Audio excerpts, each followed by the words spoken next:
Yep,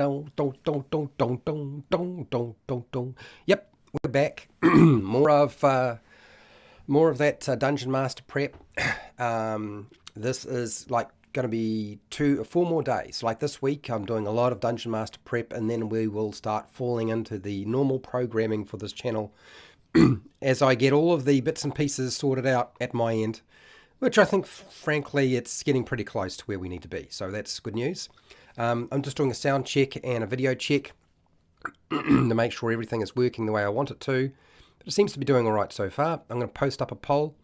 My suggestion to you is grab pen, pencil, paper, or make some notes if you feel you need to. Apparently, this is kicking out at 4K, which is like crazy stuff, which is nice. I'm glad we were able to do that sort of thing. But in any case, what I will say is everything I'm going to do today is going to be a combination of presentations. So I have a slideshow, and then I'm going to actually go through and we're going to make something. And I have some ideas of where we can do that, how we can do that. So yeah, I think this is going to be a good day. So let's get ourselves organized, and hopefully everything that I have planned is going to work. Because frankly, I wasn't too sure that it would, but it seems to be working fine. That's good. That's good. Glad to hear it. I'll move that over there.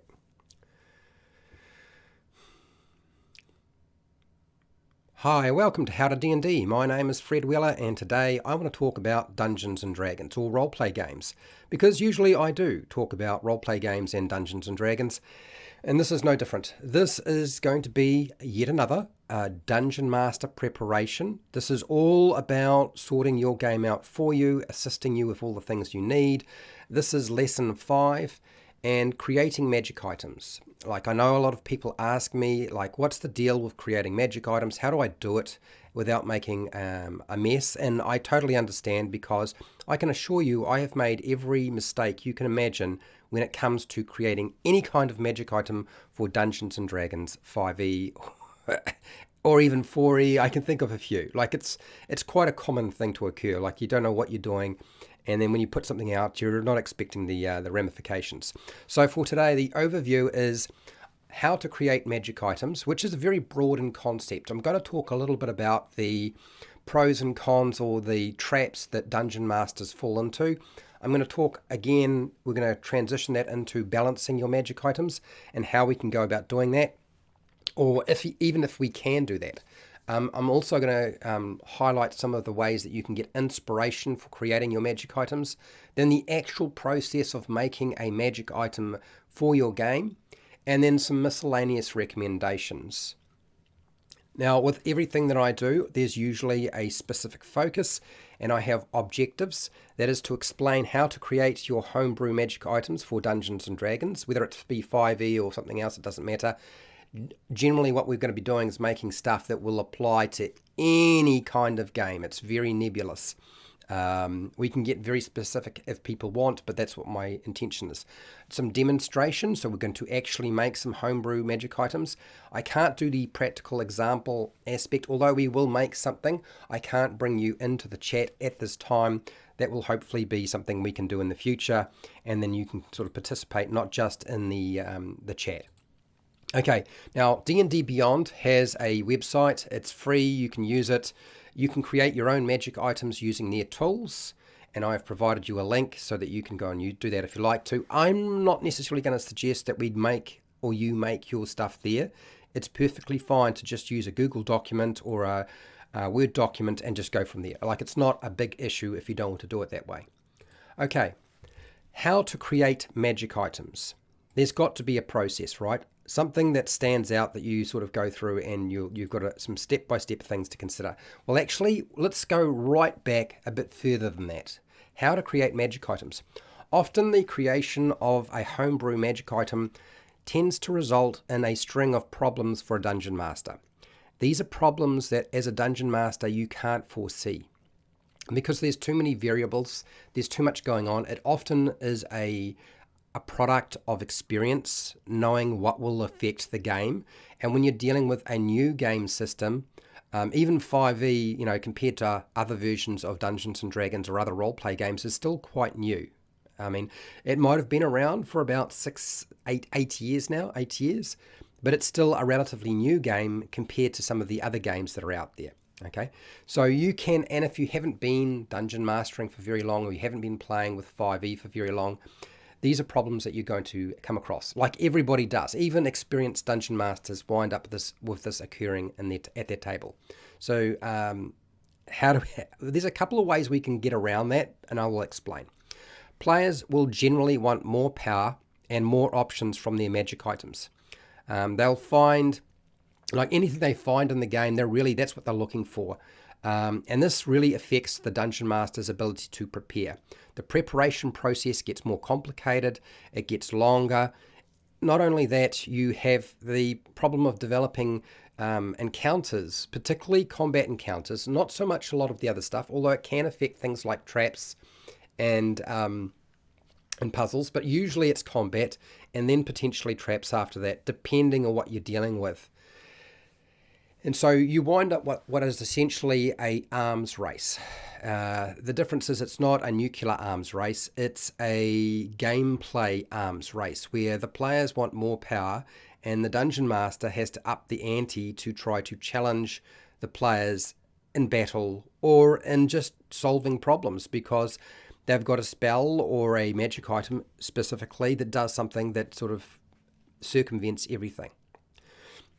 So a thing to consider, that arms race. Magic item. So look, magic items aren't bad because magic items often drive a Dungeons and Dragons campaign or a roleplay game, particularly if the dungeon master makes them the major feature or a MacGuffin, like something that actually is required in the game. Like if you build the adventure and your Dungeons and Dragons campaign around a magic item as a MacGuffin, just like Lord of the Rings and the One Ring, then it can work very well.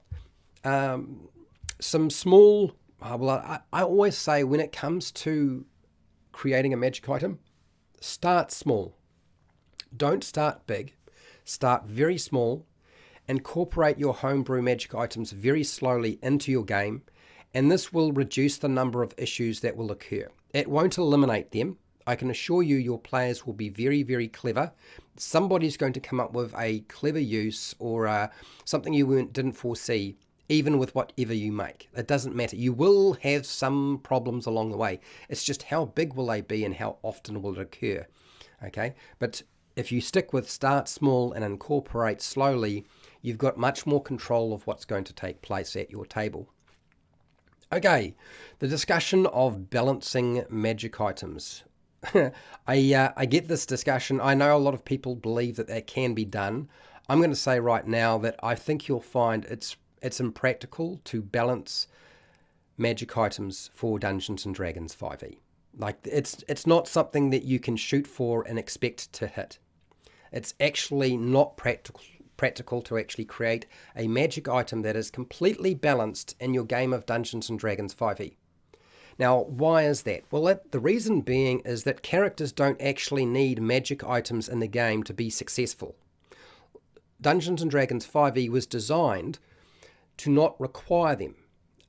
Unlike older versions of the game, such as Dungeons and Dragons 3.5 or version 4, they did require a character to have magic items at a certain point in their development and their build to keep up with the monsters in the game, otherwise they would not survive. Now, even that broke down that concept. Like, at higher levels, even that didn't apply. But certainly at the point where you would start seeing them, which was usually around level 3, right through to about level 10, and then after that, who knows what was going to go on with the game. So because the game is built like that, you're in a sticky spot. Like, how do you make something balanced when you can't, because it was never designed to be done that way? So here's some basic guidance around what sort of things to look out for. Now, the power of a magic item from greatest to lowest, I'm going to give you a list and break it down to what I think are the greatest powered magic items, and it's a concept, and then down to the lowest powered magic items, okay? Because we need to know what it is we need to start with, and we want the lowest powered ones. So the highest powered ones would actually be mobility. So things that allow you to move very, very fast, move through to another plane of existence or another world, teleportation. These often give you the strongest magical effects. They often give you the strongest game effects. Like mobility is probably right smack at the top. Then there's other things that give you or grant you extra magical power. Like, so whatever magical power you had before, it is just increased significantly in some way. And I mean, there's lots of different examples. I don't want to spell it out too much because just think whatever you can do more of it. Yep. And it's better at doing it, whatever that magical power is. Another one is, I think the next one downward from there would be something that gives you a specific magical effect. Ultimately, because often magical effects that are very specific, and often this is driven at sort of damage dealing, but it can be other types of spells, not necessarily damage dealing, but a specific magical effect would be the next drop down. And the reason being is that usually magic can get past a lot of things that normal mundane weapons can't. Then you've got your martial combat effects. Like this is your armor, your magical armor. This is your magical weapons. They generally put out a very specific type of damage anyway. You're dealing with the same sorts of things generally. Usually you don't have armor that does anything other than increase your armor class. You don't wind up with necessarily giving you resistance to a lot of different damage types or stopping specific spells. But those sort of effects, they certainly come into play. Anything that pumps up your ability to do additional damage or a better chance to hit. And then at the very bottom of all of this tends to be the miscellaneous utility magic items. Like those are the magic items that are probably the least powered. So that's where we need to probably start. Magic weapons, magic armor, combat-focused items will generally generate the most issues for you because they tend to be the things that people homebrew more often than not. And even though they don't sit right smack at the top of the ladder in terms of giving you trouble as a dungeon master, they tend to be the things that dungeon masters create. So it's not wise to start with those as a dungeon master when you're creating your own. Don't start off with magic weapons, don't start off with magic armor. Try to stay away from combat focused stuff until you find your bearings. Utility magic, probably the best, okay, to create for a player.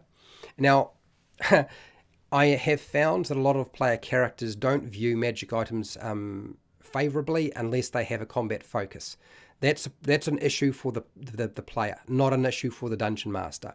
That is actually a very narrow view of the game, and there's nothing wrong with viewing Dungeons and Dragons necessarily as just a combat game, but even the people who first created the game never actually intended the game to be played that way. So if you're playing it that way, I have no advice for you. You go do whatever you're going to do. I'm dealing with what Dave Arneson and Gary Gygax had intended from the very get-go. So this is what I would say. The best thing to do is create player characters that you have some sort of minor utility function. Yep. That's what we're going to aim for. You want those things. Utility will work for you really well. It doesn't really affect combat and counter design. This is one of the reasons why I say utility. So you don't have to worry about having to retool all of your monsters. You don't have to retool all of your environments. You don't have to worry about trying to figure out how to make the combat encounter, better. Now, they will sometimes affect traps. So if you have a trap set up, you might find that some of your magic items will affect a trap and how you design your trap. But if you're fine with it circumventing it, then great. But I just want to deal with that aspect. Now, common magic items tend to be the lowest power level. So there is different rarities, right? And so the lowest power you're going to usually get is common. Then you get uncommon, and then the rarity goes up from there. So that's a good point to start off with. So we're dealing with common magic items that have a utility function and don't have a combat function. The power of a magic item can be adjusted over time if you start low. So pick a low rarity, and if you find that the magic item is not doing what you wanted it to do, or you feel like it needs to evolve over time, which I highly recommend, is making magic items that actually evolve over time. That can be really useful. That's a dial that you can manipulate very easily. Whereas if you make a magic item that's too powerful and does too much, it's very difficult to convince players to let you dial it back. Now, some players will be fine about it, but as a general rule, I've found that players get upset. Now they should. I mean, even if you tell them, look, this is a trial and a homebrew thing, I might need to adjust it back. Even if you say that in advance, that doesn't change how players think. Now, we're not here to change the players how they think, and we're not here to. I'm not here to give you advice that will coddle them in any way. All I'm trying to do is give you techniques and methods and strategies that will allow you to create the least amount of hassle at your table, either for you or for your players. Okay, so I would start with the lowest rarity, and if you need to adjust it, you can adjust it up rather than having to try to pull it back down. Okay, inspiration for magic items.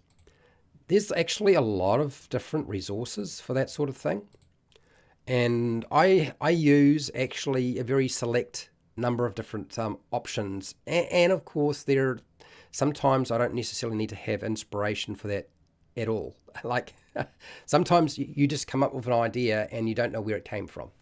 So I'm going to suggest to you a really good place to look is Harry Potter movies and books. I find they are full of great examples of simple magic items that do all sorts of fun things. Like they have lots of fun effects. Things that won't actually undermine your game and won't create a heck of a lot of extra effort or work for you, which is great.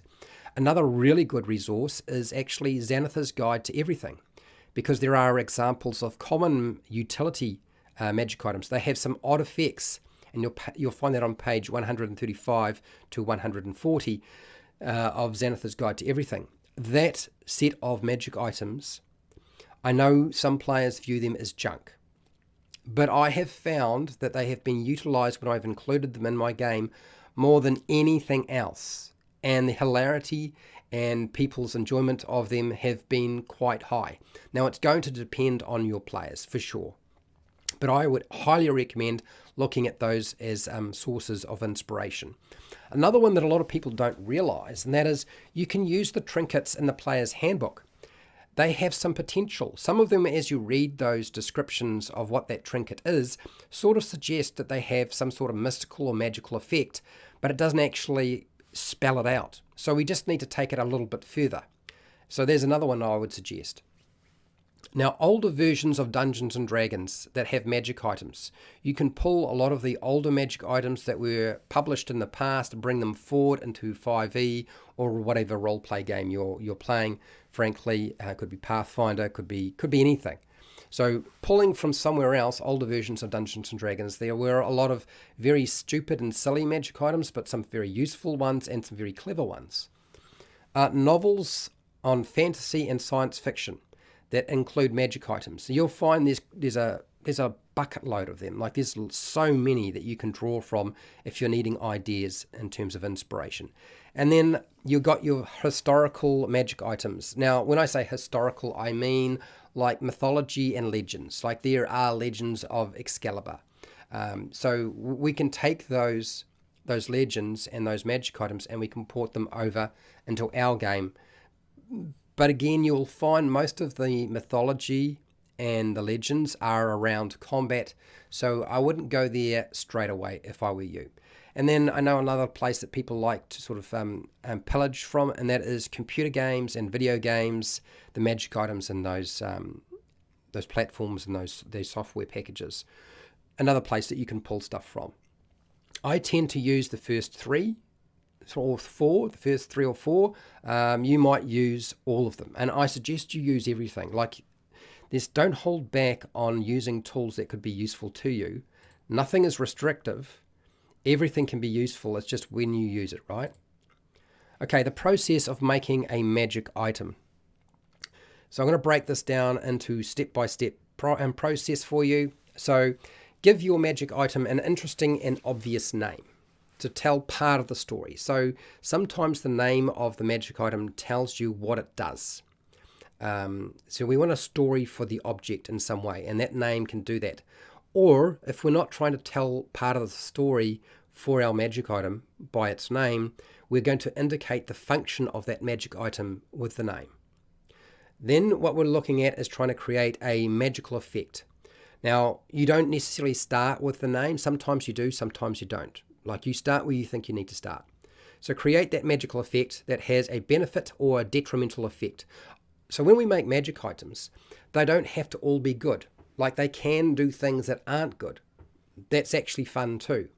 I will have to say right now that most of the time, not all players like having cursed magic items or detrimental effects. Like, some just want the positive and nothing else, which is why Wizards of the Coast is trying to make everything beneficial and have no detriments or drawbacks or restrictions in any way. But you, as the Dungeon Master in your group, aren't Wizards of the Coast, and your group of players may not actually work like this. Like, they may not be thinking the only reason to ever have a magic item is because it has a beneficial effect. So what we can do is we can play around with minor and major beneficial properties. You'll find a list of them on page 219 of the Dungeon Master's Guide for 5e. And if you're looking for minor and major detrimental properties, rather than beneficial properties, if you're looking for the detrimental stuff, you'll find that on pages 220 to 221 of the Dungeon Master Guide for 5e. There's also another chart called Minor Properties and Quirks that is listed on page 143 of the Dungeon Master's Guide. So that's your toolbox for adding stuff to existing magic items if you don't have something specific in mind. We also want to consider the history of our magic item. You don't always have to have that there. It's not absolutely necessary to do so, but the history and intent of the magic item can be very good. If you want ideas on how to do this, I would suggest page 142 of the Dungeon Master Guide. Determining the power level of your magic item, use the rarity table on page 285 of the Dungeon Master Guide. Now, a lot of this stuff it's not absolutely vital that you do every single part. I'm just breaking it down into all the steps so you can break it down into, okay?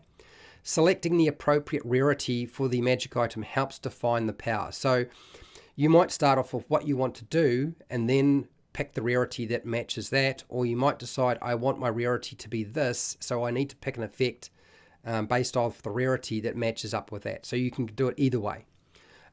Make sure that you use attunement when it's appropriate.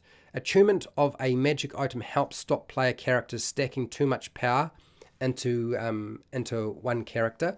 So if they have a lot of powerful stuff and they can use more than 3 attunement slots, then what you've done is you've opened yourself up for the 4E game or the 3.5 game, where we just used to have bucket loads of magic items and they would just be dripping off you like a Christmas tree. Now, if you don't want that sort of game, then I would suggest make sure to utilize attunement. Specifically, I would say the best time to assign attunement is to a magic item that's permanent. If it has a permanent effect and its power level is uncommon and upward, it probably means that you want to assign attunement to it. So that means like things like armor and weapons probably should always have attunement attached to them, because the idea is if you can get enough things on you, you can pump up your armor class, you can pump up your attack roll and your damage output as much as you possibly can.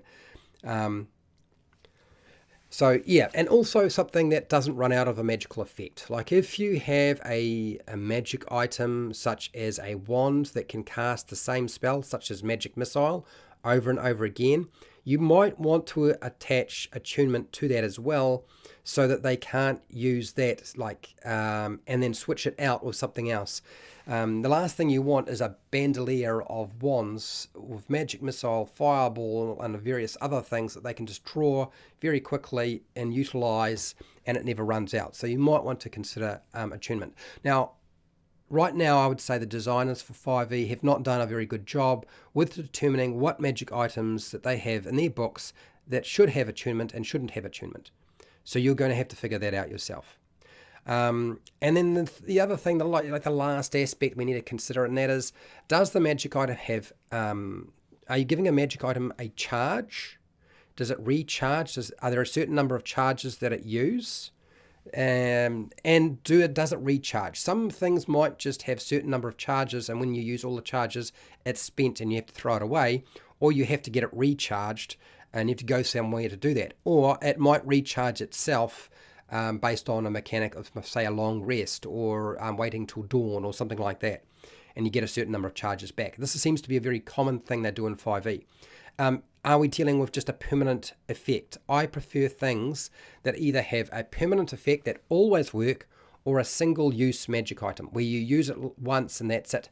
They're usually considered a consumable magic item, where you will use up a potion of healing, and when you've done that, you can't use it again because you've drunk it all and it's gone. And so you just throw the bottle away and you've finished.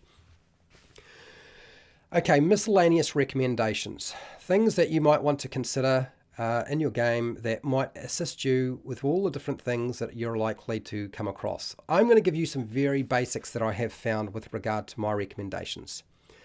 Expect to make a mistake. Like, I made so many mistakes. I think everybody does. When it comes to magic item creation, expect to make mistakes.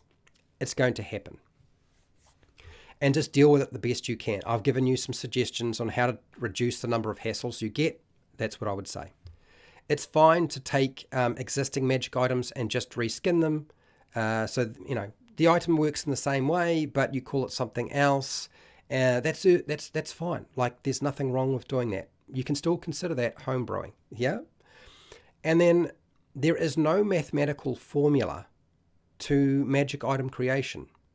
Like, if you were looking for a set rule that will always work in every group under every circumstance, there's no mathematical formula, and no game can ever do this.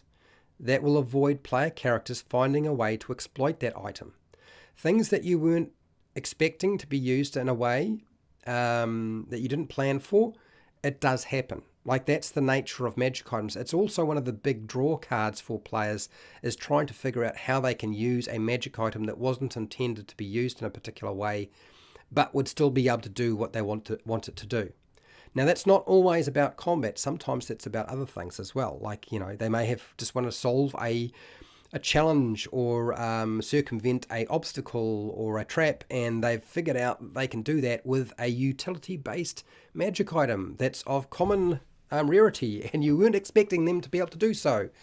It can happen. Like, so it's all right. No mathematical formula. So don't expect it. It can't be done.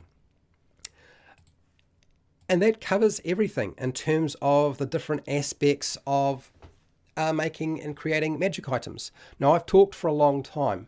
So my suggestion to you is go and make your own stuff. Trial things out. See how it works. Don't expect too much from your first attempts. Thank you to my patrons for supporting me so I can make these tutorials. Thank you for the people who watch my live streams. That also supports me. And I would have to say to you that the best thing that you can do is try stuff out and just let yourself make the mistakes when you need to, because eventually it does happen for everybody, okay? And thank you for watching, and wherever you are in the world, hey, till next time, keep rolling those 20s.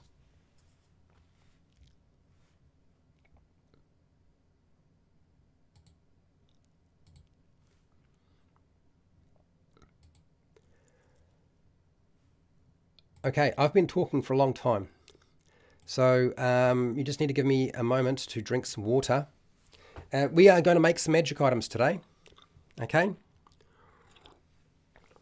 We're going to use Google Docs. I know we could use D&D Beyond, but we're not going to use D&D Beyond because I'm going to take everything that we make today, I'm going to put it into a Google Doc. I'm not going to make it a PDF so that people on Patreon can don't have to unlock it.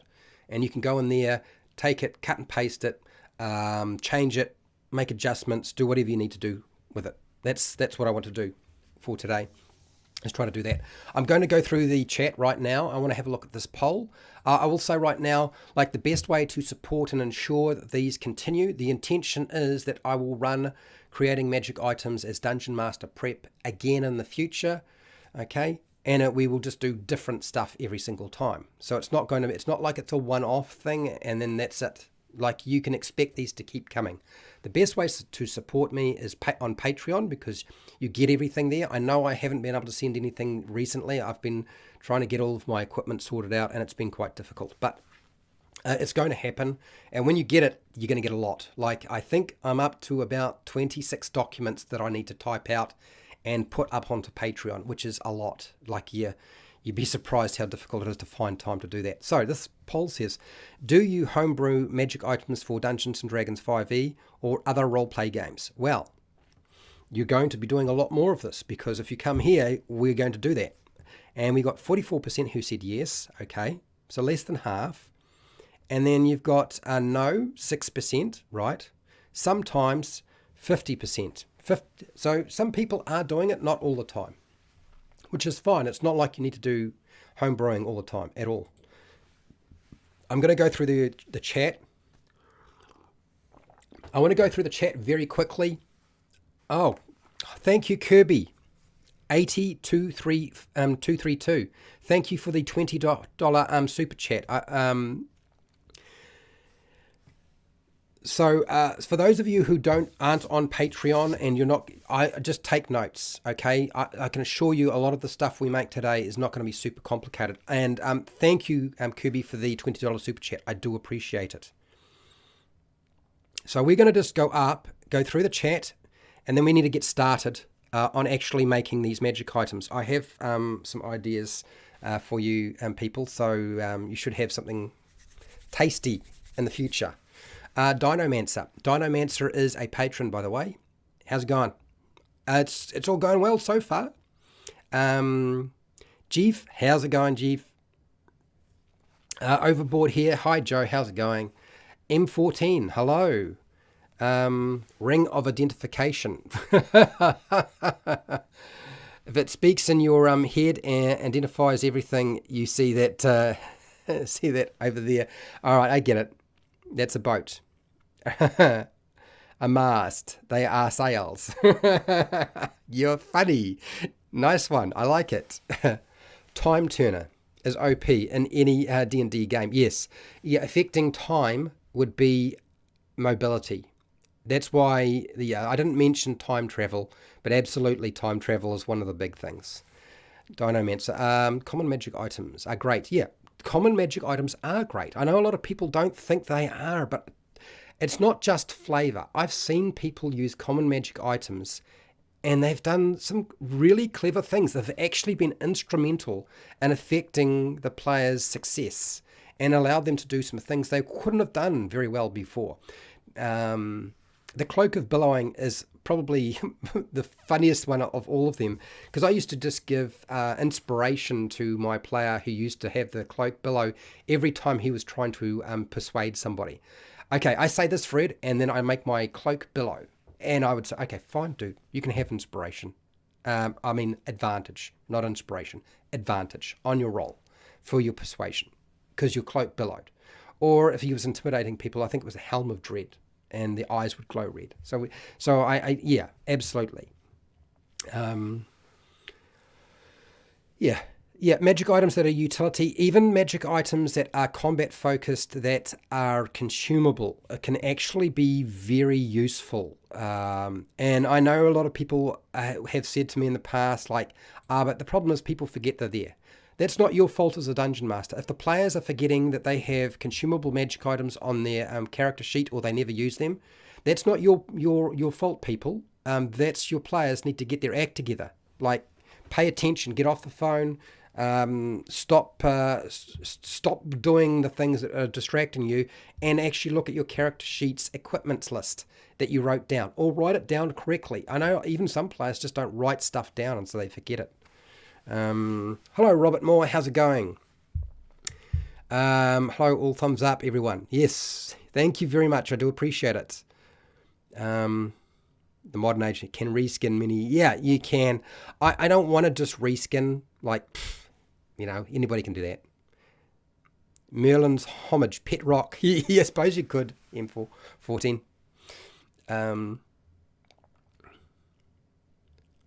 Okay, so making a magic item that all it does is make people want to buy it. Not steal or take. Just buy it. Funny. That's clever. I hadn't even considered that as a possibility. Very, very clever. I see a lot of people have already started to throw ideas out there. Roberts, what else we've got here?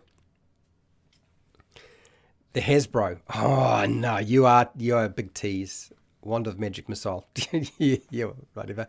Wand of Jelly Beans. I made a magic item called the Wand of Jelly Beans, and I know that sounds bizarre because when you shot the jelly beans out, they would fall on the ground. You could pick them up and eat them and get 1 hit point back.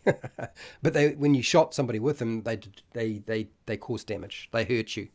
They were painful. Force damage, of course. Not bludgeoning, force damage. It's magical jelly bean. I'm glad that everybody's trying to get more traction on the likes and so forth. I appreciate that. Thank you. Okay, Lauren, hello. Oh, the Dallas. How's it going, the Dallas?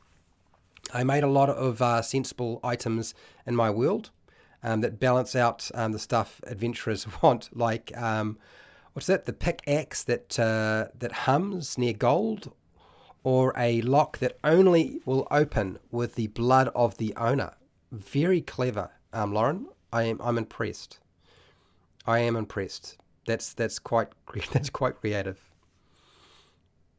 Head of the Master, +1 wizard.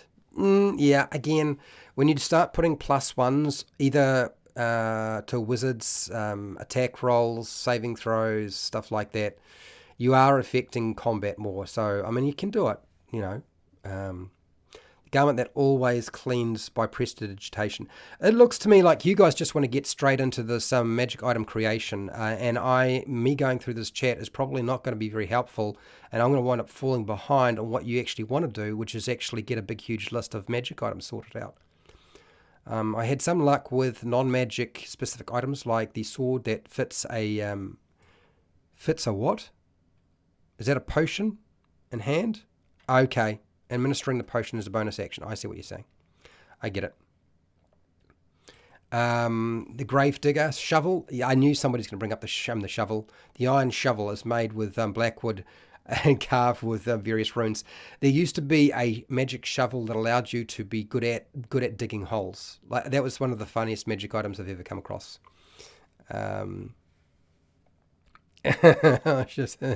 So, yeah, you're probably going to annoy players if you give them a magic shovel. But I do get it. I suppose it depends on the player, right?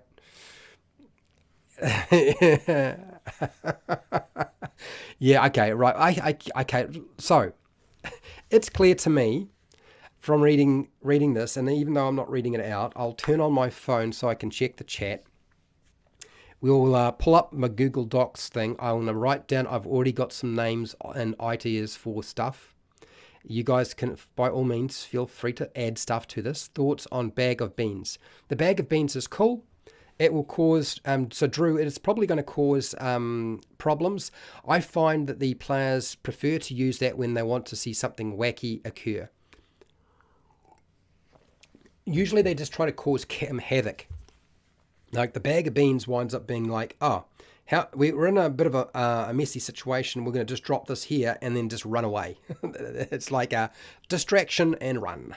Or other times they just want to see what would happen. It's not like all magic items are made equal, right? There are some magic items that are literally made just for the players to piss off the other players at the table. Like, that just seems to be what's going on there. Magic Ranger sword that grants senses of beast companion when touched. Yeah, I suppose you could do that. Yep. Or a warped crossbow bolt turns into a non-magical wands. Yes. Stick of brooming makes a loud noise when people hear it and investigate. Okay, so everybody's having a good time. and I'm going to shift my chat over to here. I'm going to fire up my live stream on my phone, and then I'm going to show you what I kind of have put together,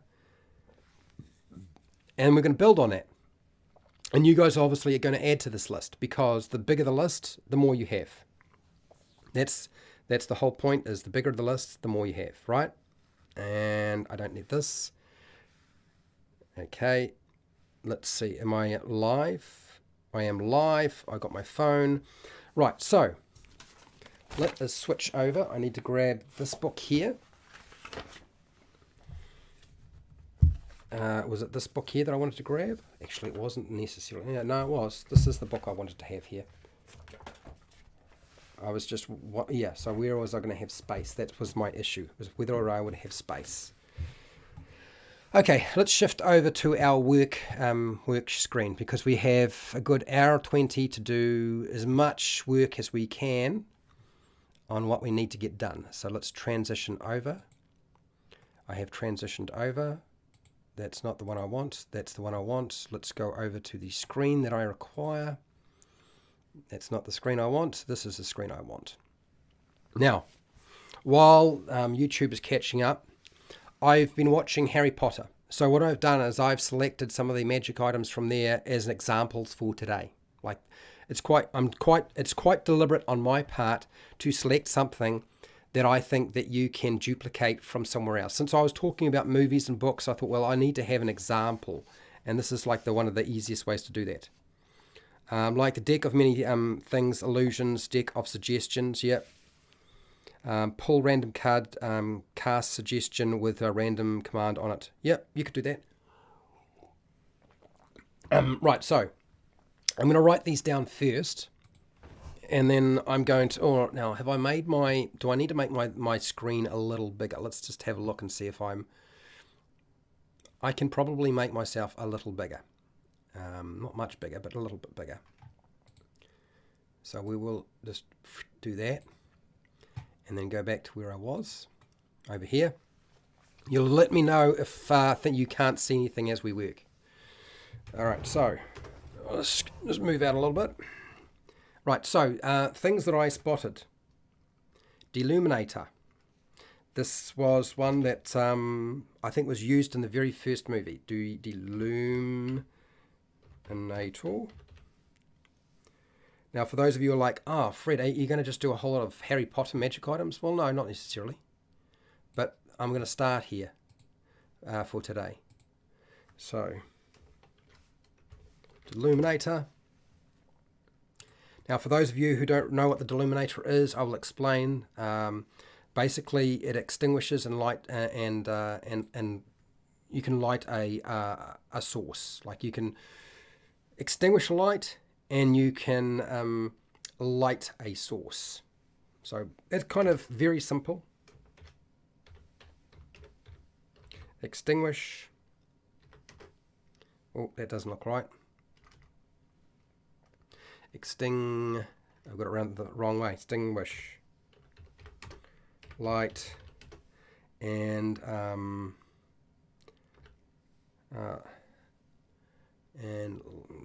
yeah, so extinguish light. So we've got that.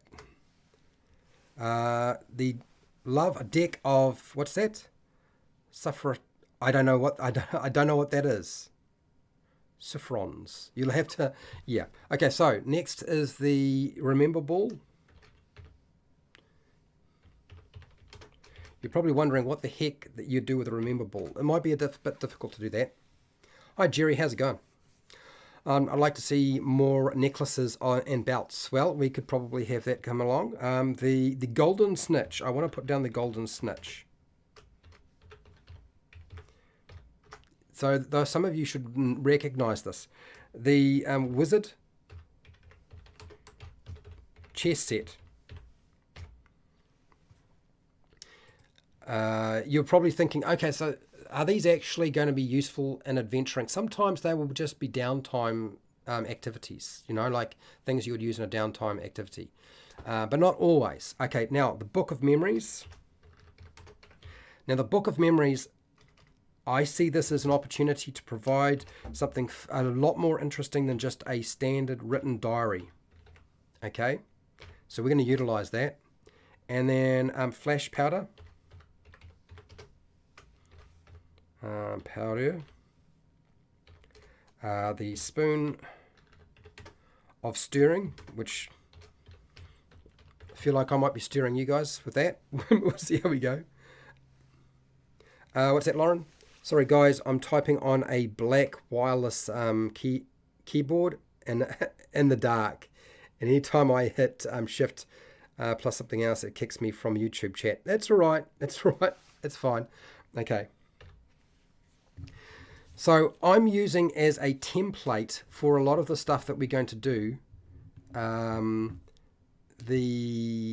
the layout and concept, what Xanathar's Guide to Everything is done. Like one of my favorite things is the magic items that are there that are only like a sentence long. They're so simple, they're so easy to construct, and they can do a lot. Now, somebody just said something about Batman. Needs a name, but Batman's utility belt. Belt contains several miniature-sized bags of holding. Oh, I don't know about miniature bags of holding. It's too tempting for players to stick the bags of holding inside each other. I've had this happen to me, and they wind up creating a singularity and destroying the world. But a utility belt is not a stupid idea, so I'm actually going to put that down. Utility belt, because that's essentially what Batman has, right? Okay, so let's the golden snitch is autonomous item that carries a one-use rock of revival. I suppose you could think of it that way. I'm actually thinking about what the golden snitch does. And I see the golden snitch as being something that can potentially distract somebody. So what we're going to do is I'm going to plug in these items and we're going to build them out into proper magic items. So I think the first thing I wanted to deal with is, I'll come back to the Deluminator. I want to deal with the Remember Ball, because that was actually the hardest for me to sort of get my head around. It's basically a ball that goes red if you forget something, but it never showed you the effect of if you remembered something. So how do we deal with that? So let's plug that in. We've got our basic sort of structure here. So I will cut that. Put that down here. Oops, do that again. Right, remember ball. And the number's there, but it doesn't matter. So our first thing is, let's get it laid out without the number for now. Hi Robert, what's that? Ugly Weirdo. Hello, Ugly Weirdo. 2 bags on an arrow, and you send the astral plane. Lovely. Provoke, jewel, or fascinate on a super fast tiny object. Yeah. A belt for pulling your pants up and down. Up. Really? Hi JP, how you doing? What about Hermione's utility handbag? Holy shit, dude, you're right. Okay, all right, I'll add that in. Do I call it Hermione's? I suppose I can. Is that even how I spell Hermione? Hermione's utility handbag. It's basically a bag of holding, right? There you go. It's not quite right, but that's the go. It's actually more of a handy haversack. That's the handy haversack, isn't it? Handy haversack. And the handy haversack already exists. Bulk. Padded cushions inserts on his name helps downtime potions crafting.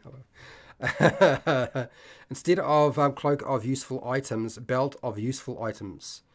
Each pouch is removable. Activates a similar effect. Okay, I'm going to just add in that as I am going, but I'm going to work on this remember ball.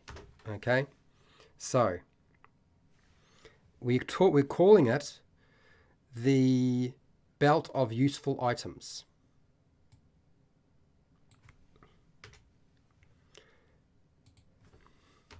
Of useful items. So I feel like we need to have sort of some idea of what those useful items are. Like, so we need to break them down. They need to be pretty small because what we're aiming for is common. It's probably, let's make this a wondrous item, and it's common. And I'm going to require attunement too, people. We're going to stick attunement on it because I feel like this is going to wind up doing quite a lot. Requires. I prefer magic items that always work rather than things that have charges. For those of you who are unaware, that's always been how I felt about them. But then I'm the same with character stuff as well. Okay, the remember ball. So it's down. We're going to turn off the bold and we're going to give it a wondrous item.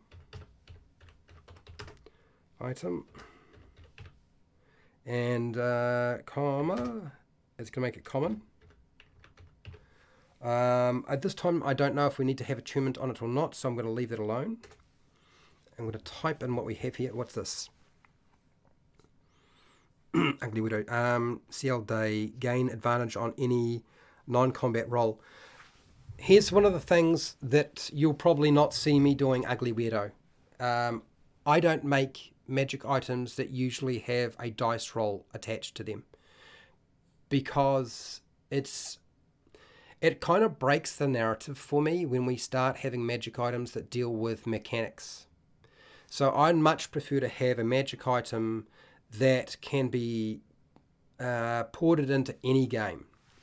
I've never been fond of advantage, disadvantage mechanics applied to magic items or even class features and so forth. It's not my favourite thing to do. Even spells. You can do that if you want, but I'm probably not going to do that. Now, a small bag of silver. Really? A 10-foot pole. Okay, so you want this. Extendable 10-foot pole. Whoops. I will write that down. And then you've got here a ladder. A ladder? Really? We could just have a rope. We don't have to have a ladder. Like, you want a ladder, not a rope. I'll put ladder.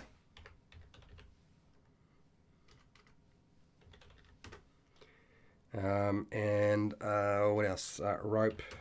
Put that rope there if you like. We'll come back to this thing. I can see that they're getting bigger and bigger. Small bag of silver. Small bag of... I feel like this is taken from the Unearthed Arcana Kenda. Because that actually, like, that concept had a lot going for it. It really did. I just think that there was some aspects to it that were, like, not great. Hi, Corey. How's it going? 50 foot of rope. A self-writing map. Oh, I see what you're doing here. That's actually an item in itself. Like, I think a self-writing map...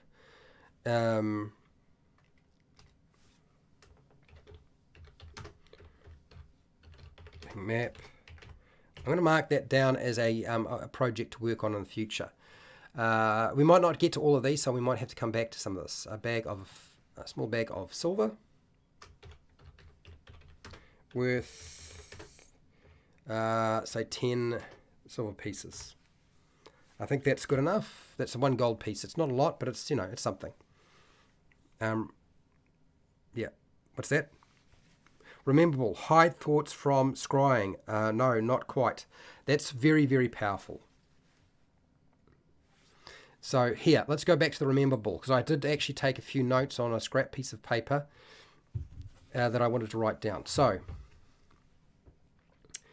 the well, what do I want to say here? The rememberable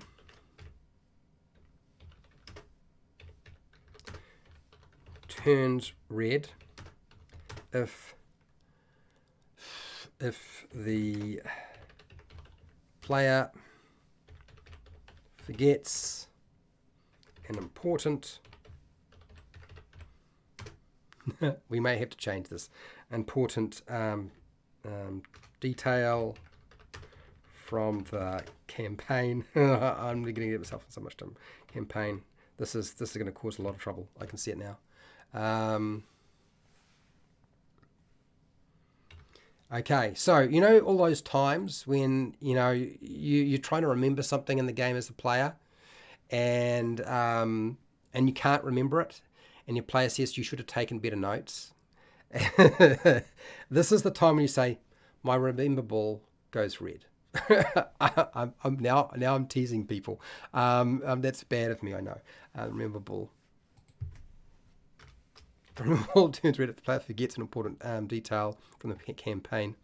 Now, here's the thing I was supposed to write down. Here. Okay.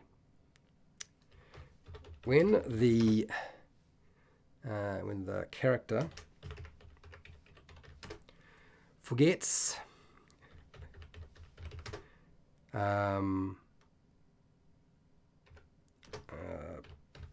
piece of information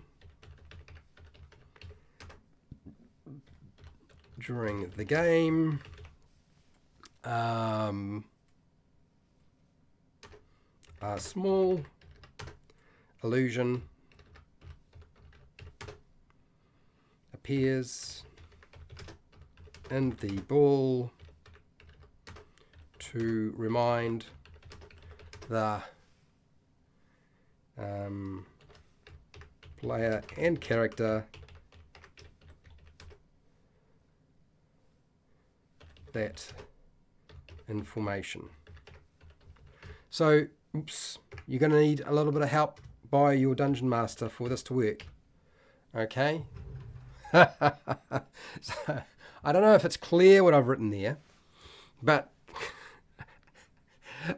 I was sitting there trying to figure out how it was going to be useful, and so we wanted something that would allow you to remember stuff. I mean, I know the feat keen is like, is it called keen? Keen something? Okay. Who gives a shit? It's something. I mean, I could pull it up if I really wanted to, but I'm not. But this is what I want to do with the rememberable. So what we're trying to do is we're playing on the fact that players will forget stuff so that they can use their rememberable in-game to have their character remember the information when the player says, well, because you as the player don't remember it, neither does your character.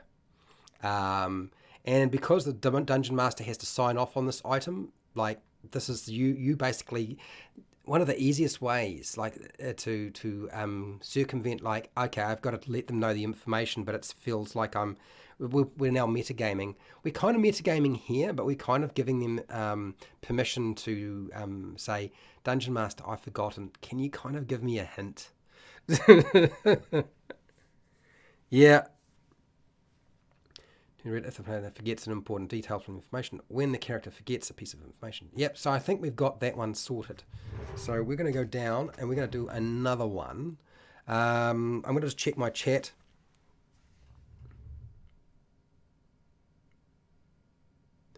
Yes, evolving downsides is actually a really good way to go. Weirdo, what did we hear? That's how I'm going to run mine. Laugh out loud. What's that? Maybe a set number of pockets, each one storing one mundane object. That's the way to go. Like, so we need to decide how many pockets for this thing. Since you guys really want this belt of useful items, I want you to pick some of the most common pieces of mundane equipment that would be really useful to have. And we will stipulate the items that are in those pockets. Yep. Yep. Okay, so you can draw a stored item from the pockets as an interaction. Okay, right. Right, so we need to know how many pockets for that thing. I sort of missed that a little bit, but I've kind of, as an action, draw a store. Okay, right. Weirdo, it's a very, very good idea. Like, I really like the idea. We just need to determine how many pockets this thing has, okay? And then we've got to determine what those 10 items are. I mean, we can go to the player's handbook, but I'll do that shortly. Personally, like a lot. I had a lot of luck in 5e by adding a reasonable but sensible downside. Yeah, I usually 95% of my magic items are cursed, but when I'm making common magic items, I usually don't do that. And requiring attunement, yeah, absolutely.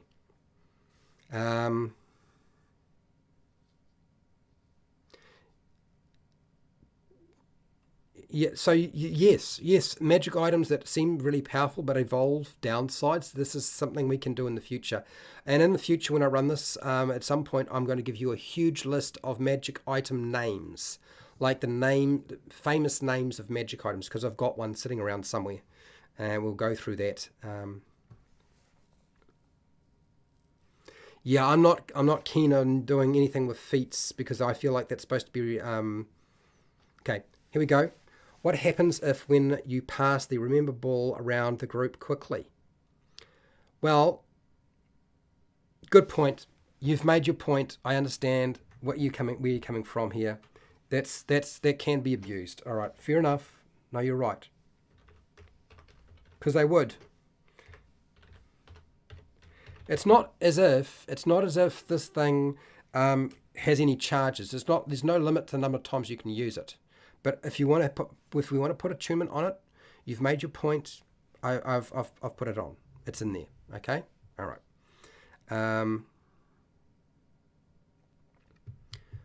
The oscillating sword that gives a +1. Lauren, I'm not going to do weapons today. We'll do weapons in the future, but not today. I've just been talking about starting small. Remember, and adding them in slowly. Starting small and adding them in slowly, that's what we're dealing with today. Okay. No, I don't want to do that. Rarity is common. So it is common. We're not going to change the rarity. So how many pockets for a common belt of useful items? Because I want it to be something that you guys can put into your game and you don't need to freak out about. Like, that's the whole point. A compass. Thanks, Fred. Ugly weirdo. Yeah, no, you're welcome, man. So, yes, a compass. Drew, very good idea. Let's put this in here. Compass. How many times have people said, "Oh, I wish there was a compass in the adventuring gear," and there isn't. A fishing line. Okay. Yes, we're getting some ideas now. All right, a fishing line, a couple of fish hooks. We're just going to put a fishing tackle. Instead of a fishing line, a fishing tackle, because that gets everything. Tackle. Tackle. Is that right? Did I get it right? I don't know. Fishing tackle. A couple of small bells. No, we're going to put one small bell. A small bell. They only need one. They can hook up their string line to the one bell, and it'll all be interlinked. Okay, all one pocket. No, we're going to have separate pockets. Fishing plus perimeter defense. I'd run the base belt as empty. Let the PCs decide. 7 pockets. Somebody says is a D8. Somebody said 4. No, wait. I liked passing the ball around, laughing my ass. Okay, okay. So here's what we're going to do. We're going to give it 10 pockets as a common. Okay, 10 pockets.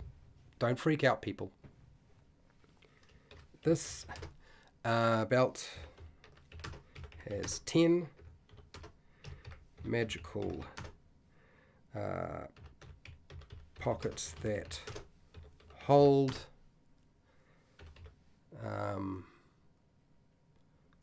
the following items. And these items can be reused. So we're not looking at something that's you can't reuse. We want whatever we give them, it has to be something that's not so powerful or breaking the game so badly that we can't give it to them. So an extendable 10-foot pole. I'm happy to do this. Let's leave that there. Do we really want a ladder? I don't know about the ladder. I feel like the 10-foot rope, though, and I'm going to make it 10 foot of silk rope. 10 foot? 10 foot? No, 50 foot. 50 foot. 50 foot of silk rope. Okay. Now, the small bag of silver worth 10 silver pieces that's one of the things that I have a problem with. I don't want it renewing. It's not going to come back. So if you lose your compass, you could lose your compass. You can use your compass and put it back. But I don't want them to be able to have an infinite money source.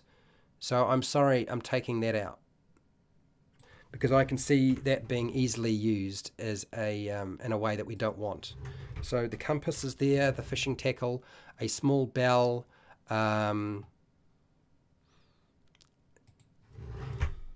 stop. Okay, a crowbar. Thank you, ugly weirdo. Yes, we need to put a crowbar in there. I agree. Crowbar. Right, so let's just move this, because we've done a lot of work on this already. So let's move this into our workstation and start working with it properly. Since we have started on it, we might as well finish it, right? Paste it. That's not what we want. We're going to go down here. I'll try to format it now. And then that's that. It's a yes, it is common. We're going to get rid of all of this bolding. Why is it bold? Why am I bold and I don't see bold? There, bold. Unbold it. Arial. Okay, cool. That's that. Requires attunement. Have I messed up anything along here? Let's just pull that out of there. Okay, I have not. I'm not putting that. I know you guys are playing, but I'm not putting that. Okay. Okay, here, let's move this further up. I need to have a drink of water. I need to catch up with the chat, because I really want these to be ready to go, so that I don't have to do too much work later on. Because of course I'm never going to have time if I'm doing like this as much as I have been. A cursed compass that only points to the location of Oliver North. You've got to be kidding. Pocket sand. Ugly weirdo. Pocket sand. A bag of pocket sand. How many have we got here? 1, 2, 3, 4, 5, 6, 7. Pocket sand. A small bag of pocket sand. A small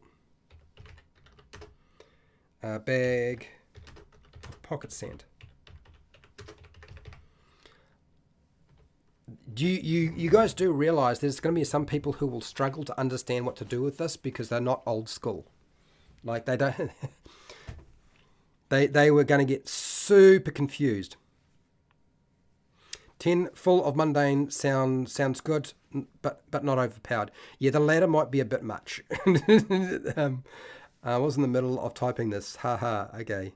A bull hook. You're going to have to explain to me what a bull hook is. In case I fall asleep, shoes of caltrop. Shoes of Cope. I'll put this up the top here. Shoes of caltrop. I don't know. That may be for a later date. Here we go. What's this?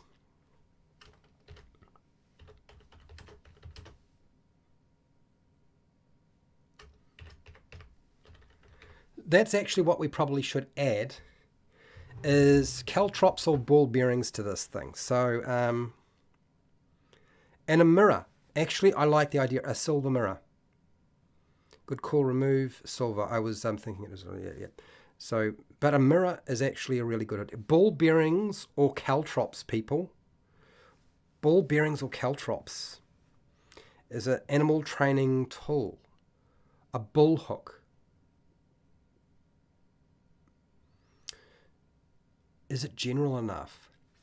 Is it general enough? Okay, so we're going to put bull hook in there. I'm not going to say it's going to stay because I'm going to struggle to convince anybody that they can figure out what that is.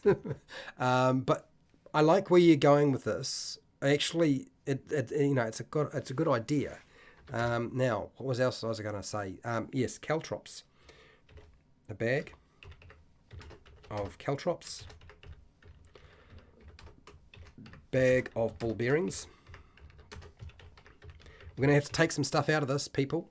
Sand also detects invisible creatures in a small area. Yeah, it's very hard. It's like flowers, tough as.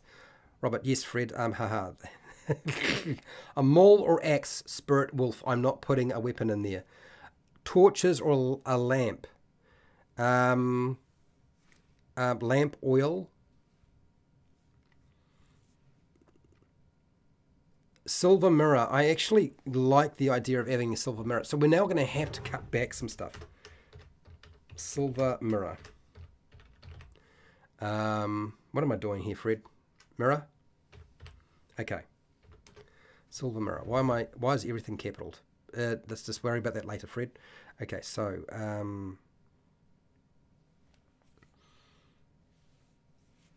yeah, looking forward to it. Right, so this is so I want to pick up the player's handbook and do some stuff, but I've run into this problem. Every time I do this for 2 hours, I need to go and have a piss, people, or have a shit. And then I wind up doing the jiggly thing and then hurting myself. So what I'm going to do is I'm going to leave this open here, and I want you to go through the player's handbook if you've got it on you, or if you remember, or you think of anything that we want to add to this belt of useful items. You're going to give me 5 minutes while I leave this up, and I am going to go and get some water out of me, and then I'm going to come back, and then we will continue, and then we're going to get this done. And we've still got all of the other things I want to do with Harry Potter, which I know sounds really bizarre, but I think it's going to be a lot of fun. So I still want to do these. I don't want to just do 2. So don't run away. I'm coming back.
Oh, man, I feel so much better. It really made a big difference. Yeah, I think the ladder should go. I agree. I don't think the ladder is the thing we want to keep. Um, I'm all for ditching the ladder. I feel like it's too much. Okay, so let's have a look at what people have thrown my way for this item. Bag of flour, half of beef. Okay, I can add bag of flour. We'll see if it stays. Does it make the cut? Who knows? So we're going to wind up with a lot more than just 10. Barrel of water? No. Wire? Okay, so what else have we got here?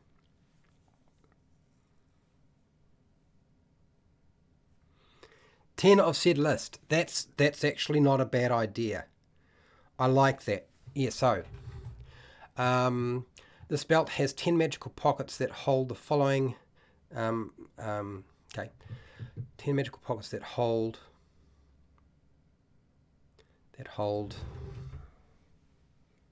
10 items from the following list.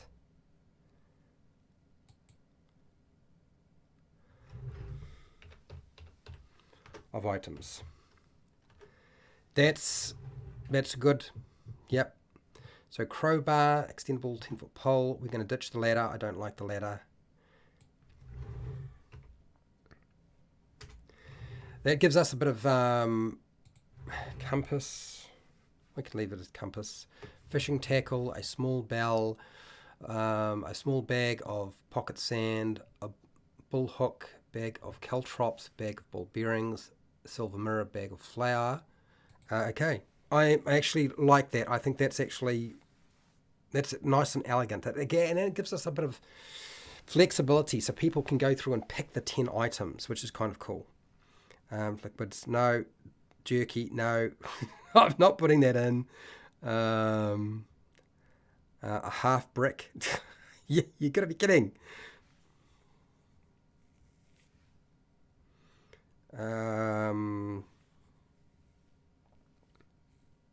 No, but the thing is, the belt is magical. It can hold all this stuff, and we were really kind of working very hard.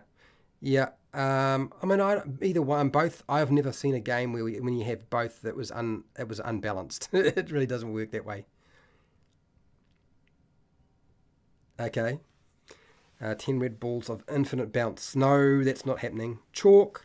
Yeah, we'll add chalk. Yes, I agree. Look, you have I I made a video on chalk, like a whole video on chalk. A writing kit. No, I don't want a big, huge kit in there. No, I'm not. Oh, you're gonna. For a second, I thought somebody had suggested let's stick a wolf in there, and I was like, no, we're not putting a wolf in there. Let's have a look at the player's handbook under the adventuring gear, because I feel like that's where I need to go. So let's have a look at what we've got on here that would be fun to include that might have multiple uses or just odd uses. So. No acid, no alchemist fire. No, that's not happening. That's not happening. Ball bearings, we've got them. No, I don't really want that. We've got a bell. Block and tackle. Do I want to put block and tackle in there? No, we're going to leave that alone. We're going to leave the block and tackle. A net or a bolo. If I'm going to put a net in, I've been tempted to put a fishing net. Do we have net on our list here? Or just net? That's the problem, is they're going to want to use it to capture things. Making in blood suck. A fishing net. I'll put a fishing net. How they use it is going to be different though. So what do we need else? We've got that. Somebody said a lamp. And I think actually you're right. I think we need to put not just a lamp, we're going to put a lantern in here. We're going to put a big ass hooded lantern. Because of course nobody ever uses a lantern because everybody's got dark vision and figure they don't need one. No, we're not putting a full brewer's kit in there. It's not going to go in. What else is there that I can think of? What have I done videos on that was really useful in terms of equipment? Got the crowbar already. We've got the fishing tackle. That's good. A grappling hook. A grappling hook.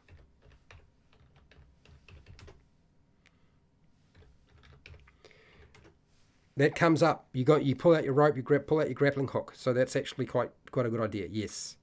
No, we're not going to give them a sledgehammer. What else is there? An hourglass. No, we're not going to do that one. A lock. A magnifying glass. Not likely. Did I put the steel mirror in? I did, didn't I? I'm pretty sure I did. Yes, I put in a silver mirror. No, it's a steel mirror. Steel mirror.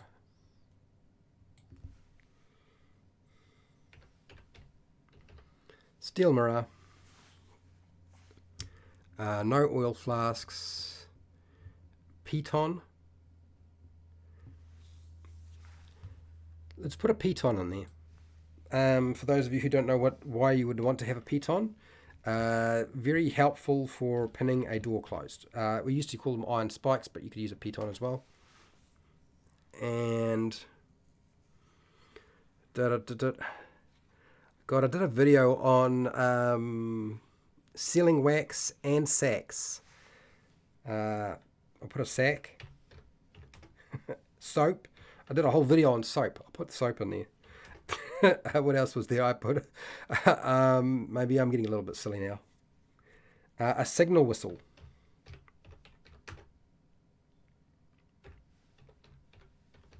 Signal whistle. And iron spike. There are iron spikes in here. So let's put iron spikes, not piton. So I'm going to put just one iron spike.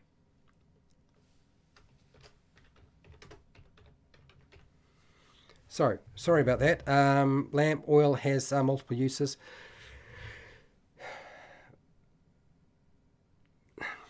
Then follow the sense. Yes. Complete supplies from a campfire. Light. Tinderbox. I think you've made your point there. Tinderbox is probably a good idea. Throwing stars, no throwing stars. no throwing stars. We're not putting that in. No, somebody had said something. Tinderbox. I said tinderbox. My Tinderbox. Okay. So I think we spent way more time than we should have on this one item. We need to move on and start doing the other things that we're trying to work on, which is we're going to do the spoon of stirring. Just because I get to steer you, I'm going to get to mess with you guys basically. So we're going to do this.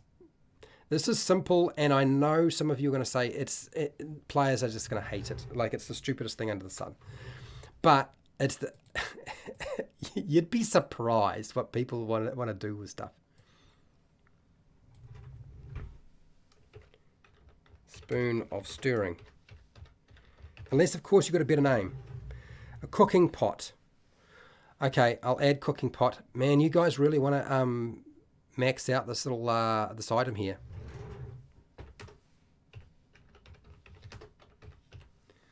Okay, all right. Let's back to our other item that we're dealing with, and then we will remove it off this list.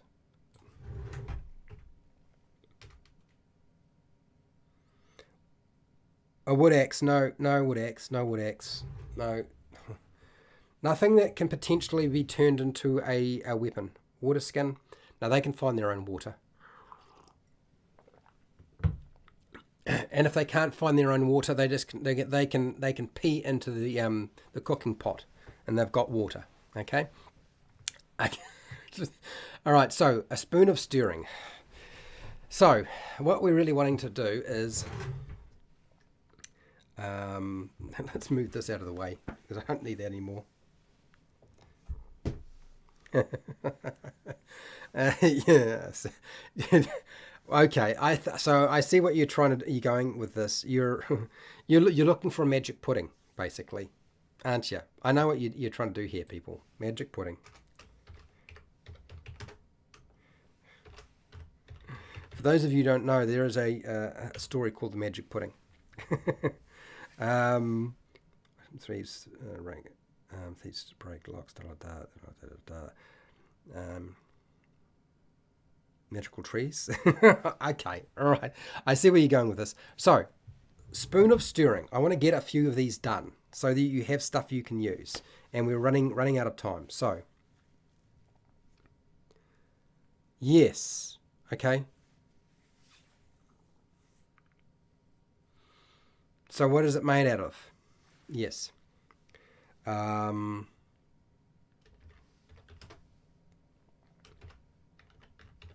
Of stirring is made of,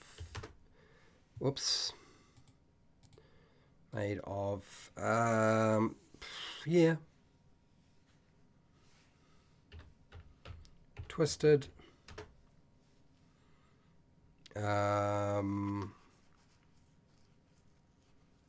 ironwood.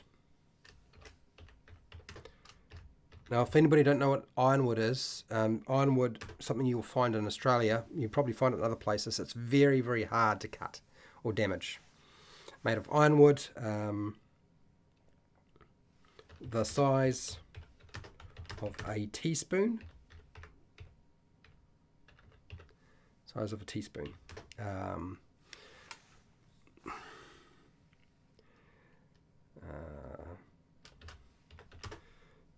Okay, so you need to speak a magical word and perform a gesture. So how's it going to be worded? It's going to be worded in what way?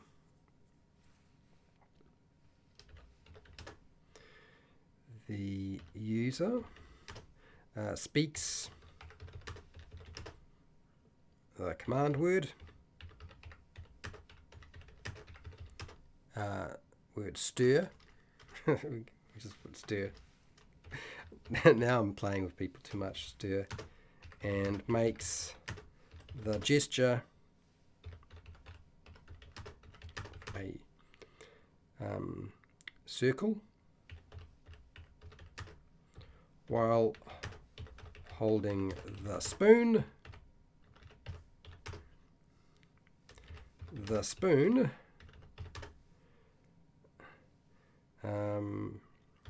moves in a small circular motion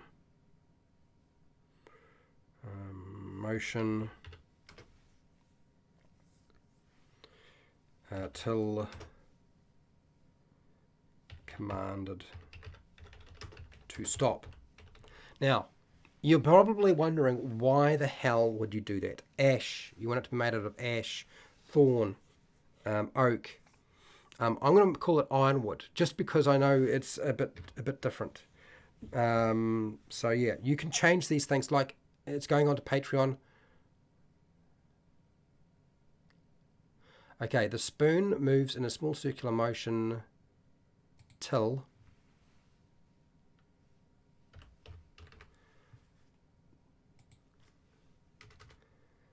commanded to stop. Okay. Like I mean, you can create anything you like. Like, pill of Tom Hanks. You are a likable persuasion +1. However your voice is, nice, like it. 3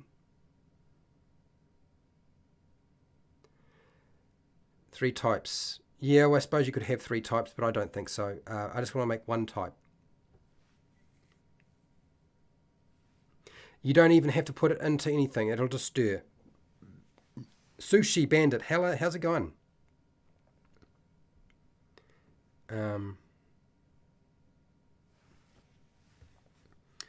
Sushi Bandit, what have you got here? The Chest of Disguise.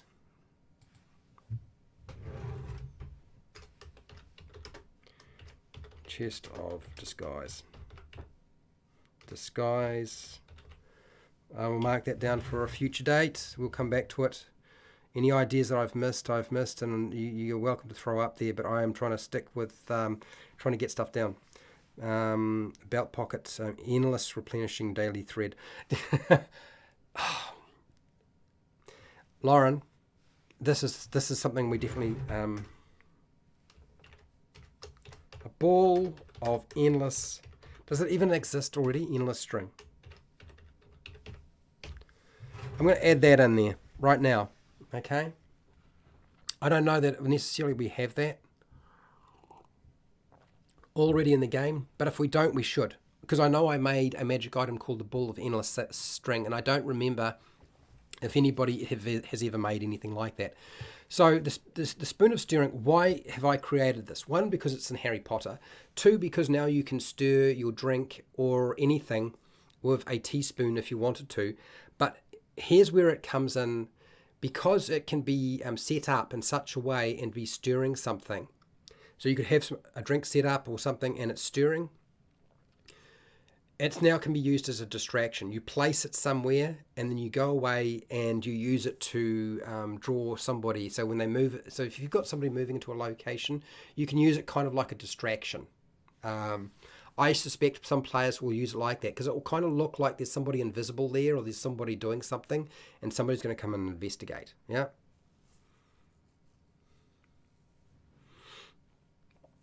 Sushi Bandit here. There is a horror trinket and cursive strad, ball of endless thread. Yeah, the ball of endless string. I think that's really what we're looking at here. And we'll go back to the trinkets because that'll give us a lot of other ideas for the future. Deluminator, a small metallic cube box. No, it's not going to be a box. Simple hinges, functions like a deluminator, but glows warm when storing light. So let's go back to our items. So we've done this one. Let us take the chess set. Yeah, we're going to take the chess set. Copy. And yes, I will do the Deluminator. I think we probably should do it next, but I'm going to do the chess set because it's very fast and quick. And I'm aware that I am running out of time. And I want to get a few of these done.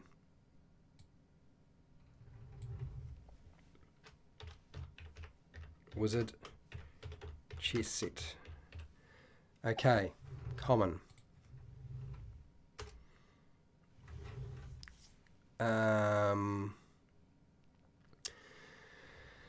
So, what are we doing here? This, okay, the wizard chess set is like a normal game of chess, but the pieces are moved by the players using their thoughts. Where am I? My notes. Okay. When a chess piece takes another chess piece off the board, it is smashed by the okay, what have we got here?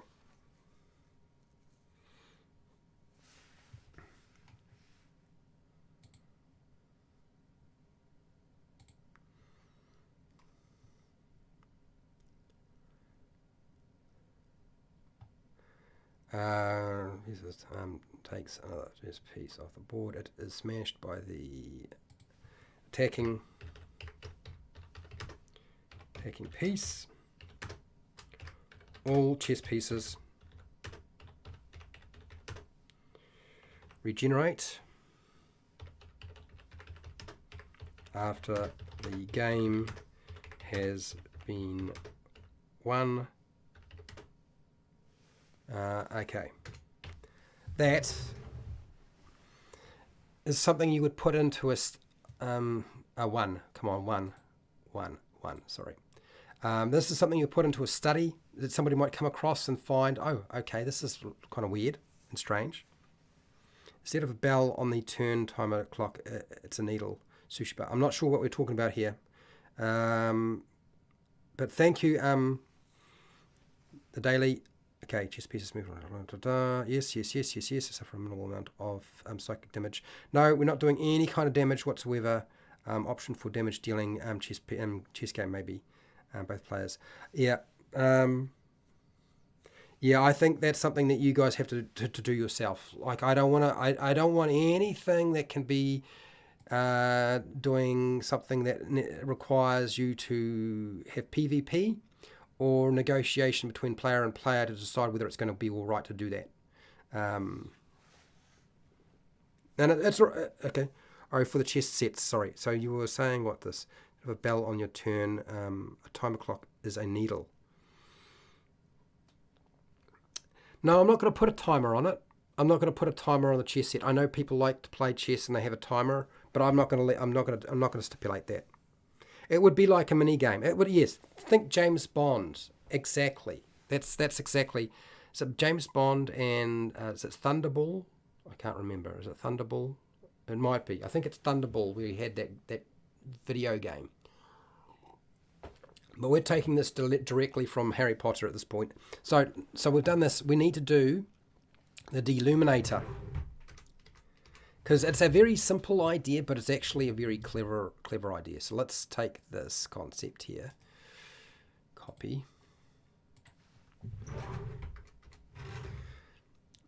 And we'll paste that. So I'm going to go back to Deluminator. You'll notice that all of our magic items are, what are they? They are common. Cut it. That's there. Deluminator. Not what I want. Don't want a number. Want this. So now look.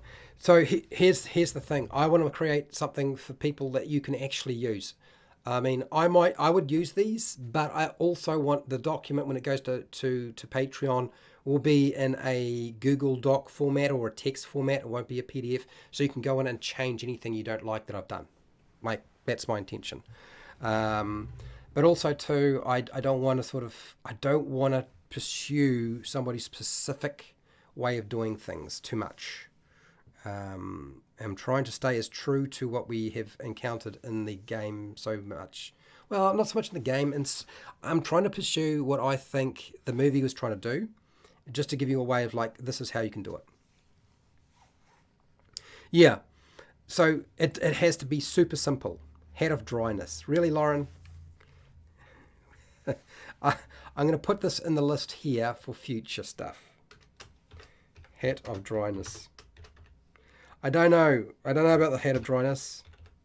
I'll just write the name. I'm not going to do anything with it though. Not today. Okay, so here we go. This pen-like device has a button on top that can be pressed a number of times. Okay. Top number of times. Okay. Press the button once and light sources. One light source, sorry, and one light source 120 feet, people, away, extinguishes.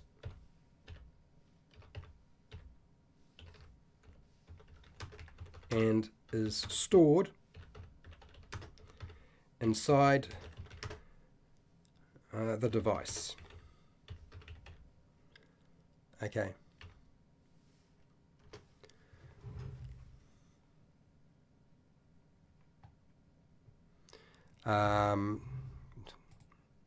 Inside the device. Okay.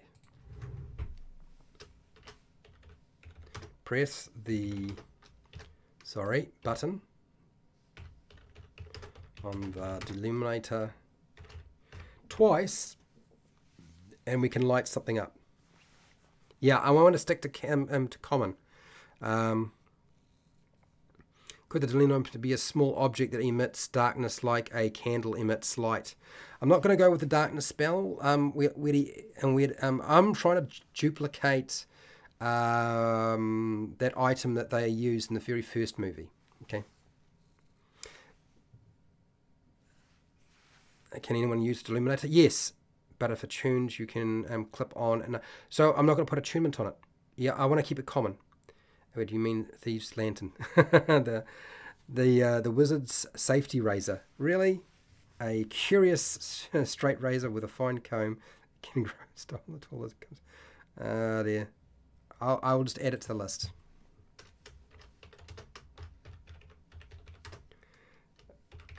Safety razor. Okay. Did I even put the word right in? No, I didn't. It's wrong. So it's razor. Okay. So I need to finish this bit here. This pen-like device has a button on top that can be pressed a number of times. Press the button once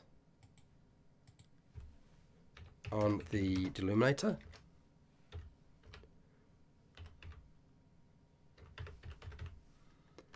And one light source 120 feet away extinguishes and is stored inside the device. Press the button on the deluminator. Delum twice, and any light source stored in the device can light. Now, what can it light? A candle. No, light a candle. Lamp. Torch. What else? Campfire. Campfire. Come on, people, give me some ideas. We need to light some stuff up.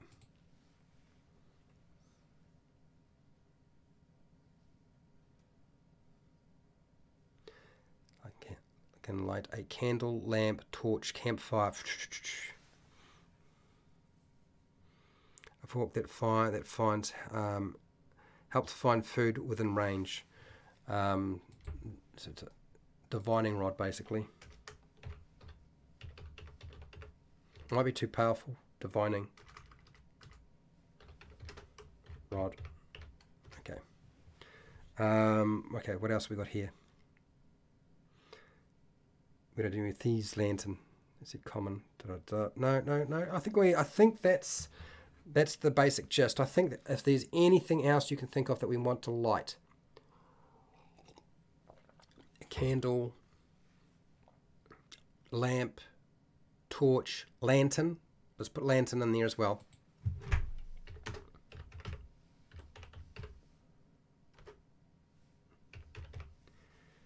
Brazier, thank you. Good. Nicely done. Lantern, yep, I missed lantern, didn't I? A jug that turns water into booze. Oh God. Okay.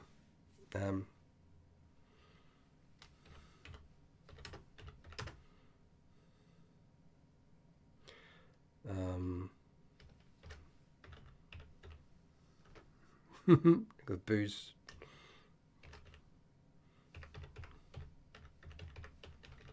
All right, I'll put that there. So we need to get now. Somebody said something and I missed it. Brazier. There we go. Brazier. Okay. Okay. So press the button on the delimiter twice, and any light source stored in the device can light a candle, lamp, torch, brazier, lantern, and campfire 120 feet away. We're giving it a long distance. Now, I'm doing this quite deliberately. Brazier. Did I just spell brazier incorrectly? Brazier? Oh, we'll come back to that. Brazier. Charisma. A book of bad jokes and icebreakers. Book of bad jokes. Light on your face. Well, we're not always going to be doing crazy stuff here. Bad jokes. Right, so let's see. It's saying me I've messed this up, but so I think I've got the deluminator down. Like I think that's nailed it. So let's get rid of that. Okay, so the golden snitch. Let's do the golden snitch, people. Like we've got a couple here, but we actually got a few now. Okay, that's thank God for that. The Book of Memories. I want to do the Book of Memories as well. We could do the Book of Memories right now. Let's do the Book of Memories. I know none of you know what the hell I'm talking about. So copy.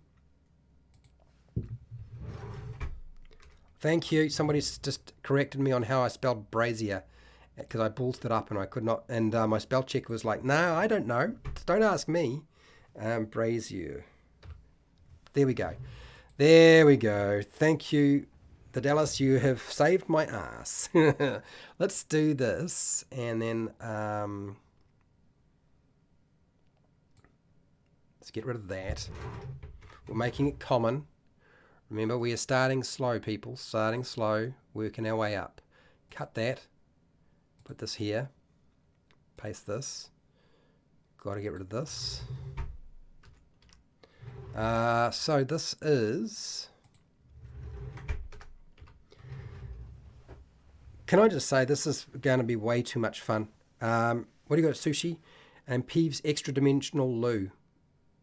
Oh, damn it, dude. Okay, I'm going to write it down. I'm going to write the idea down. I should be working on this other stuff. I'm going to run out of time otherwise. But damn it, you're talking about loos and I can't help myself. I'm the only YouTuber to have ever done 2 videos, or in fact any video, talking about toilets in Dungeons and Dragons or roleplay games. Which I know is like completely gross and kind of strange and probably very stupid. Yeah, it is. I know it is. But I couldn't help myself. I feel like the Deluminator is like super useful. I really do. And it's got way more range than prestidigitation. Like, that's what I want. Really? You're funny. Okay, so let's go with the Book of Memories before I forget what I need to write down here. So, Book of Memories. Okay, so the Book of Memories. Oh, darn it. Sorry.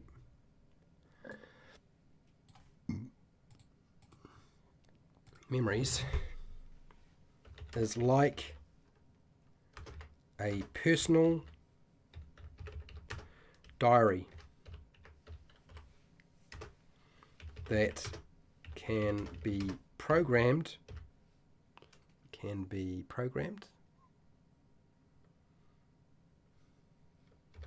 For now, it'll be programmed to record in words and images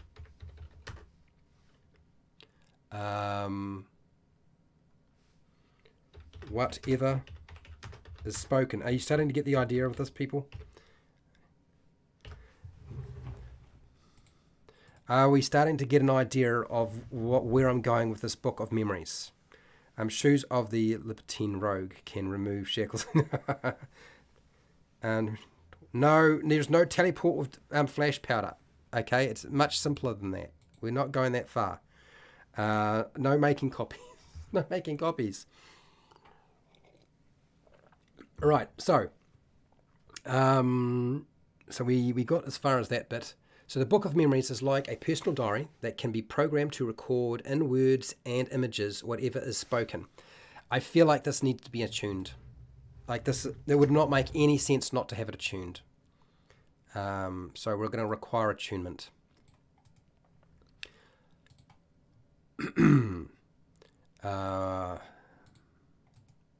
Paste. Okay. When the book is opened and read by anyone, it plays, it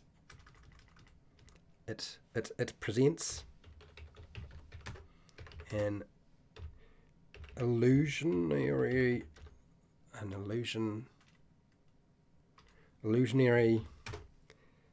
image with words. Okay.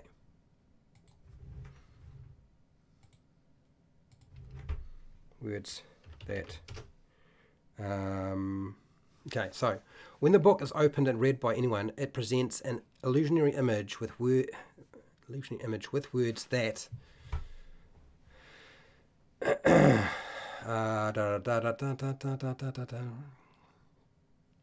that it presents with that images with words that were recorded by the attuned. This is a little bit cumbersome, this, I have to say. Enchanted, commanded. Yeah, I know. I know the word is like, yeah, exactly. So like speech to page, interpreter and recorder. Yeah, it is exactly. This is where I was going with this. But yeah, okay. So when the book is opened and read by anyone, it presents an illusionary image with words that were recorded by the attuned owner. Okay.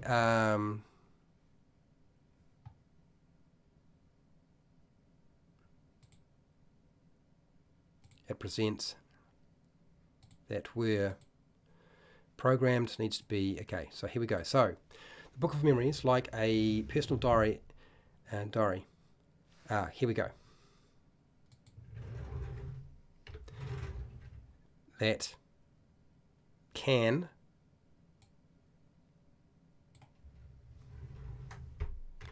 record in words and images whatever is spoken. There we go. I think we got that. I think I nailed it. For perfect comprehension. I suppose you could think of it that way. Okay, special delivery notepad that casts illusionary script, but only has a few pages left. Nice.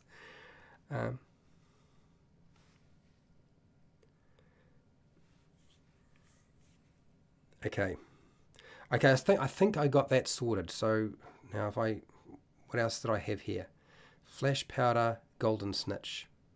I'm going to leave this that, but I'm going to take the flash powder because I think I had the flash powder mostly sorted out. So we'll just go here. We don't need flash powder. Flash powder is single use. It's a consumable.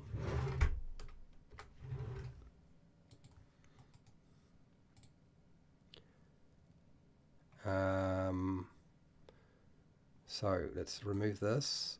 I should be going, people, but we are going to do this last one. And we have a lot of homework for the future with all of this other stuff here, which we'll come back to, which we may use or may not. We'll see. So what's that?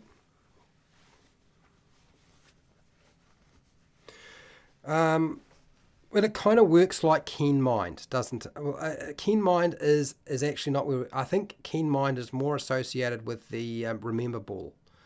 Um, I think that's really where I was going with that. But if I need to reword it, I will.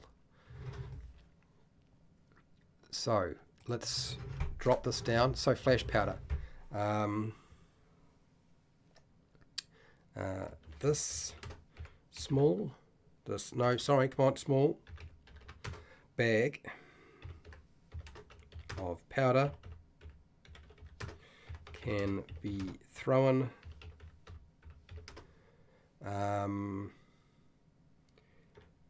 not very far, 10 feet, to create a flash of light and smoke that blinds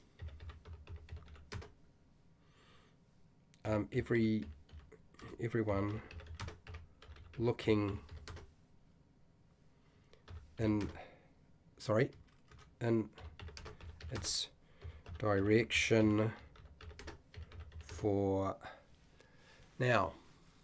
How much time do we need to give them? We're going to give them more than 60 seconds. For 12 seconds or 2 rounds of play. I am essentially making a get out of jail tool, people. You guys know what this is. It's very, very simple. Okay. The small bag of powder can be thrown at 10 feet to create a flash of light and smoke that blinds everyone looking in its direction for 12 seconds or 2 rounds of play. After the powder, it's consumable. There is only enough powder for one use, and it is consumed by throwing it to the ground. Did I cover that? I put down 2 rounds. I'm not going to go variable because that does make things more complicated. 2 rounds, 2 turns. That's enough to get away. Fury Fire is Fury Fire is very, very strong effect. I don't think that Fury Fire classifies as common. You could do something like that. I think that's probably the best way to deal with this. So let's have a look at what our homework was. We've done most of it. I didn't get to the snitch. We have a whole lot of things we'll work on in the future. That'll be interesting. And we've got the flash powder, the book of memories, the deluminator, the wizard chess set, which these things you can drop into your game and they can find them. We've got the spoon of stirring, the remember ball, the belt of useful items, which I feel like is our best creation here. And then that's it. So we've actually got quite a few different items there. We didn't do pad. I mean, that's about an hour's work that we've done to create up all that stuff. And so that means like easy enough for you to do. And you can see none of this is that complicated. I mean, maybe it can be worded better than I have, but I think that none of those are going to hurt your game. You can't, they're so small in their effect. You can include all of them and you won't need to freak out. And who knows what your players will get up to. No, I'm not doing that. It's not happening. No. Okay, so let's switch back over to a screen which has me here. There we go. All right, so we've done it. we got it done. I'm amazed.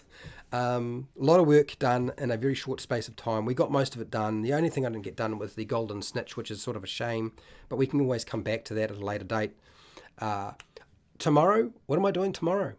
I think I'm talking about improvising games. So we're going to probably use some story cubes, people. I might include a second camera. If everything goes well, I might just include a second camera and just point it at my desk so that you can see me rolling this stuff and doing these things. That could be quite fun. And then after that, we've got world building and skill challenges. That's going to be interesting. So we've got a lot to do this week. It's going to be busy for me. Going to be interesting for all of you. So look, thank you to all of my patrons. Thank you for everybody who's been assisting me by supporting me, by actually watching what I do here, which I really do find super useful. And by engaging, like you've engaged and been part of the whole process, it's been like fantastic. I'm really happy about that fact. And I'm hoping it will continue. Like, I want this to keep coming back. I want you to feel like every week you can come in here and we'll make something and you'll find some sort of use for it. Like, you'll be able to figure out how to sort of port it over for yourself.